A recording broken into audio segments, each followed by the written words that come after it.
9 out of 10 US babies are missing one or more important bacteria from their gut. Whether or not breastfed, vaginal birth, C-section, this is something that all moms need to be looking into. All moms need to be looking at it. And also everybody in the healthcare system is, again, it's modern life. We have to put back these microbes so they can thrive.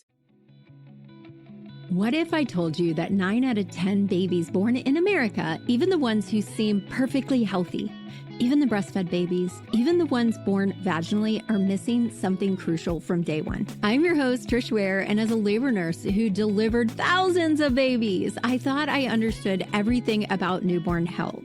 But today's conversation really shifted my perspective on what our babies actually need to thrive. And as a Gigi, I am thinking about this for my sweet little granddaughter. I'm joined today by Stephanie Culler from Persephone Biosciences, who's created the first of its kind synbiotic designed for modern babies. We're going to dive into gut health and why it matters, even if you're breastfeeding, even if you had a vaginal delivery. So if you've ever wondered what you need to know about gut health, today's episode is for you. Welcome, Stephanie. We're so happy that you're here. I want to just ask you, as we get started, if you could share who you are. And also, I wanted to hear, what was your big aha moment, or what made you decide to focus in on healthy baby guts and all this stuff? So I would love to just have you introduce yourself and maybe just hop into why you're doing what you're doing.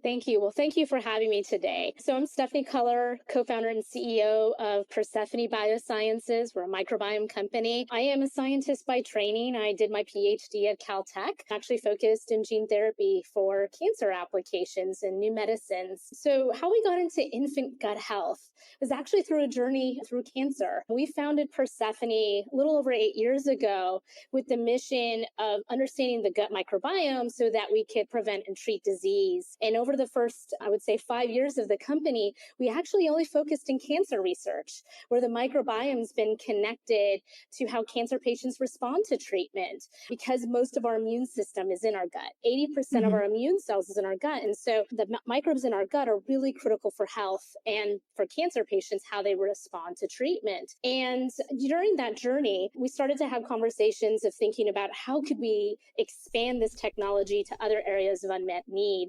And through a conversation with a leading pediatrician, actually a physician, a scientist who came to me during COVID and said, we know how you're working in cancer research, trying to fix the microbiome of cancer patients. Why don't you try to fix the microbiome of babies? And this was really upsetting to me because my daughter today is 4. And at the time she was 6 months old, first time mom, COVID. I'm an expert in microbiome and absolutely shocked to hear this. But the other aspect was, well, what is this problem? And so, it turns out because of modern practices like antibiotics, C-section births, even infant formula use, poor diet, babies don't get transmitted the right microbes for their gut microbiome to mature, but also for the immune system to develop. And when that happens, when they're missing these microbes, the immune system develops errors. And so these kids are at much higher risk for getting food allergies, eczema, asthma, and many other chronic conditions. Mm-hmm. It's so fascinating. And yet also, when you talk about the gut, it makes so much sense.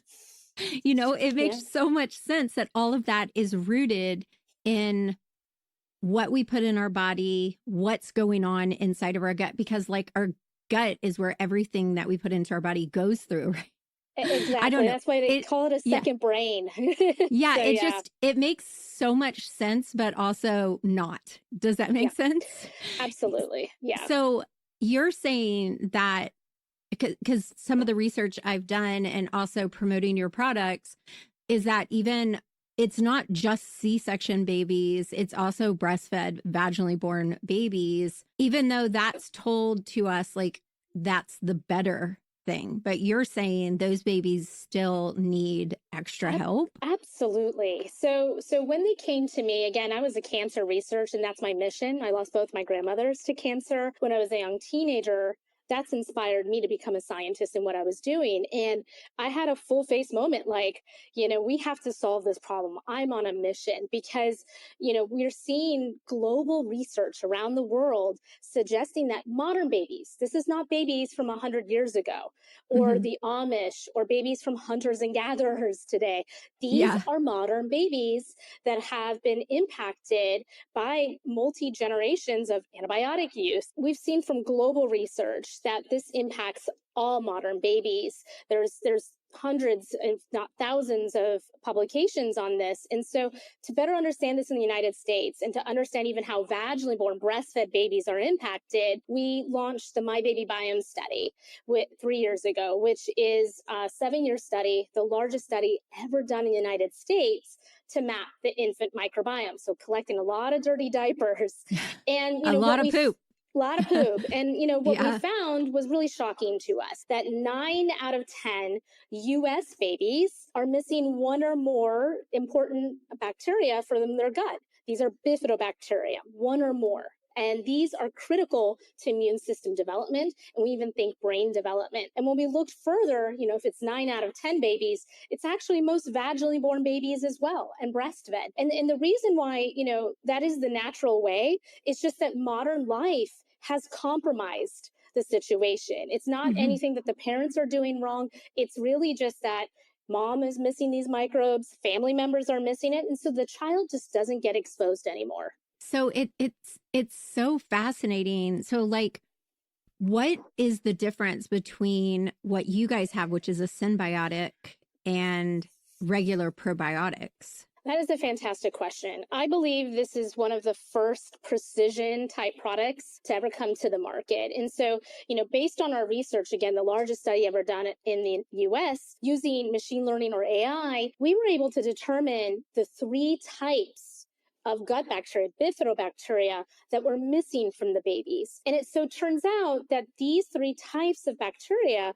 thrive in the presence of prebiotics only found in breast milk. They kind of evolved together to allow the gut to grow. That's the first, these microbes are the seed to the gut, and the breast milk is essentially the water. And so that's what we created in this product. We put back those probiotic seeds and those breast milk prebiotics, which are called human milk oligosaccharides, and they evolved Don't together. Try to say that fast. Or HMOs for short. Okay.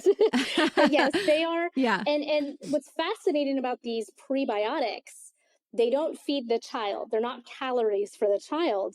They feed the gut bacteria. It's the 3rd biggest component of breast milk, and it's only for the bacteria, showing how important that microbiome is to the infant. So I'm going off track with some of my questions, but we've got, my daughter's pregnant. She's due in January. Oh, so you're saying that whether or not the breastfed, vaginal birth, C-section, this is something that all moms need to be looking into.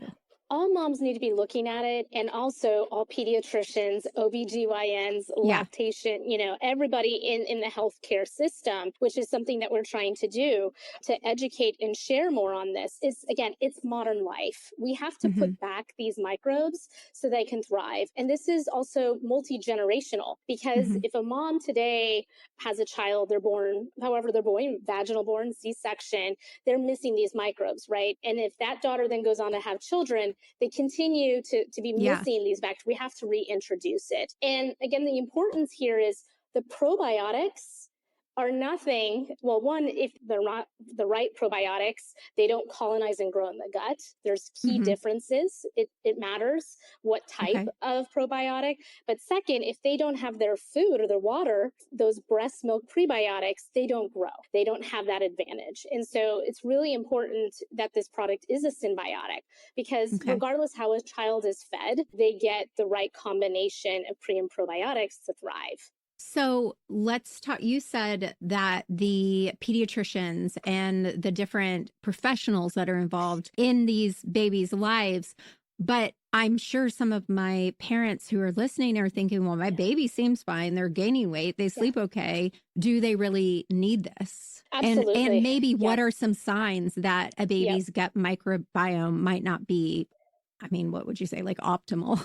Optimal. Again, our research is showing most babies are not optimal, right? Right. And especially in the United States. And that's also connected to health outcomes. We notice that the babies that have low amounts or none of this type of bacteria, bifidobacteria, that they get food allergies. They're at 3 to 4-fold more risk of food allergies, eczema, asthma, and other conditions. So I would say, one, are they getting these conditions? Are they getting these chronic conditions? Do they have eczema? Do they have food allergies? Those are all signs that there's something was wrong with the microbiome. In addition, I would say there's more acute things. Are they colicky? Are they fussy? Do they have constipation? And then is there sleep? Is there something going on with their sleep? And I would say those are the key areas. Appetite sometimes is a good sign, but general fussiness for the kids is a really good sign that something's up with the microbiome. In our clinical research with our product has shown that kids who do take this product and within a month, parents, as well as also we've seen in our clinical trials, are reporting improvements in sleep. For infants, reduction in fussiness, crying, colicky type situations, reduction in constipation, regular bowel movements, diaper rash, significant reductions in diaper rash. And we're also getting feedback. Yeah. So it's all connected. Again, it's the largest center of all of the immune system and that kind of network, to your point. Yeah. So would you recommend to a new mom that she does this if she's not having, like, is this something you should only use if they're having problems? We recommend this. Our focus here is to make it standard of care such that every baby gets exposed to this. So regardless of seeing these signs, we want to be able to prevent those issues, right? And so we recommend from day one to start this type of product. Again, we're trying to restore what Mother Nature intended. This was never meant, babies were intended to always have these microbes from birth. Yeah. And as you were talking, I was thinking that and I'm totally like making guesses here, that as you were introduced to this, your heart is about cancer research, but wouldn't you say that this is going all the way back to prevent the cancer? If you're pregnant and feeling overwhelmed, unsure about what really matters for birth, or hoping it all just goes well, this is for you. Most parents don't realize that it isn't effort, it's preparation that actually builds confidence. The Calm Birth Bundle closes that gap. It walks you through labor, birth, and your options in a clear, calming way. So you're not guessing in the moment or relying on someone else to decide for you. The goal isn't a perfect birth. It's a confident one. Right now, as a podcast listener, you can take $50 off with the code POD50. Go to labornursemama.com/calm, CALM. Get prepared, feel grounded, and go into your birth knowing you've done your part. Absolutely. And there's some research that we're conducting right now that we'll be sharing more on, that the infant microbiome, the toddler microbiome, childhood microbiome may be connected to the early onset of colorectal cancer, in fact, because there's some microbes in the gut that are associated with colorectal cancer. And so, yes, so it all goes back to the root cause. How can we really start to prevent all of these conditions, including cancer? We really want to see how long, how we can make improvements in just the health of these children. Yeah. So tell me, tell everybody about your product, how it's used. When do you use it? Is this something you use forever? Give us the lowdown on that. Yeah. So we have it broken down into kind of two types. So we have it for infants, 0 to 12 months, toddlers, 12 to 36 months plus, I would say. This again is kind of a complete package for parents in this time frame. It has the right probiotics, that seed of the gut, the right prebiotics that feed them, but also vitamin D, which is really important. So now you can just take one product instead of adding vitamin D drops and all these other things. It is a powder. And so it's really light, it's tasteless. So parents for infants can add it to formula, breast milk, purees, and then as they get older to any type of food. Like I like it in smoothies, yogurts, etc. And we suggest this as a daily product. It's and our clinical research supports that you need to continue to dose this to have the benefits, because they do start to go away over time. They do colonize the gut. They get in the gut and grow, but you need to keep replenishing them, right? And they're really helpful in case kids get sick and a have antibiotics, right? That really is quite detrimental to the child's gut. We, use the product as adults as well, the toddler product. So, we are developing something more specific for adults, but we do recommend taking this for essentially all ages. This is a product we think for life, because these are not only microbes that are the foundation of the human gut microbiome, but they're important for life. These are microbes you and I need to have, right? And so we are replenishing them. Okay. So you're saying this is like a lifestyle, like you change and start doing this, and that's that. Absolutely. And of course, it goes hand in hand with improvements in diet and thinking about diet quality. And that's another area of focus at the company is food as medicine, because good gut health does go in hand with diet. Right. Yeah. So I'm thinking, like, for some of the parents who are listening, like, and they decide to start doing this, like, how will they know that it's like working for them? You said sleep was one. Maybe less fussiness, reduction in diaper rash for those little ones that have diaper rash. Oh, and if you've if you've not had a baby that's had bad diaper rash, my oldest son, I could have used this. He had the worst diaper rash ever, all the time. And it's hard to get rid of, right? So. Yes. Cornstarch is what I did, but yeah. So that's something, but also, bowel movements. We've heard amazing results on consistency, but like also just, a lot of kids do have constipation. Better appetite was another one that we've been able to see quite a bit. Of course, sleep is something quite noticeable as well. Well, yeah, it's all so fascinating. And I'm wondering, like, you said compared to previous generations, but we're talking going back a lot of generations at this point, because I would say that our gut, this isn't like my great grandmother. She probably needed it too. And my mom and my grandma, like, because you're saying like the gut, the modern baby, but we're talking how far back? A lot since hunter-gatherers, right? Well, I mean, we can look at the Amish in the U.S., and we can also look at, 100 years ago, we have some data, microscopy data, supporting that the microbiome of babies did have a lot of these. And so it's really over the last 100 years. I would say that it's really post-World War II. It's industrialization. It's the widespread use of antibiotics. It's also the rates of C-section. C-section was about 5% in the U.S. in the 60s. It's like 35% now. It's over 30%. There was a period of time in the United States where infant formula was being used quite extensively compared to breastfeeding. We had some shifts. It's all of these different factors. But we're also seeing some pretty intense rates of food allergies increasing since the 1990s. 50% higher than it was in the 1990s today. So, all of that seems to be building upon that the last few generations are the ones that are truly impacted. It's interesting that you've mentioned the Amish a few times. So their babies are not testing the same as our babies? No, they have high levels of these bifidobacteria that we're trying to restore. Again, they don't use antibiotics. There's no C-sections. They live on a farm. And so that's kind of the best way. That's like the modern version of what our gut microbiome used to be. Yeah. I'm definitely not looking towards going towards an Amish lifestyle.